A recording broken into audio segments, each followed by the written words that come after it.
శ్రీమాత్రే నమః. నేను ఇప్పుడు గాజులను ఎందుకు చూపిస్తా అనుకుంటున్నారా? ఇవన్నీ అనుకోకుండా అమ్మవారికి గాజుల మాల మేము రెడీ చేస్తున్నాం అన్నమాట.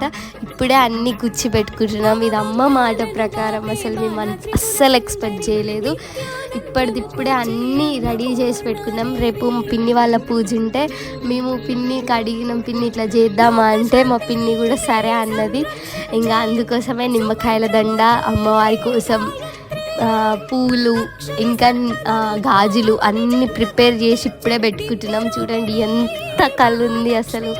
ఈ మాల అనేది మనం చేసినాం కాబట్టి మనకి ఎంత సంతోషం ఉంటుంది. మన నుంచి అమ్మకి ఒకటి చేస్తున్నామంటే అందరికీ ఉంటుంది కదా సంతోషం. చూడండి ఎంత బాగున్నాయో కదా గాజులు. నా మాట ద్వారానే తెలుస్తుంది నాకు ఎంత సంతోషం ఉన్నదనేది. రేపు అమ్మవారికి సమర్పిస్తా గాజుల మాల. రేపు వీడియో అప్లోడ్ చేస్తా, చూడండి. శ్రీమాత్రే నమః.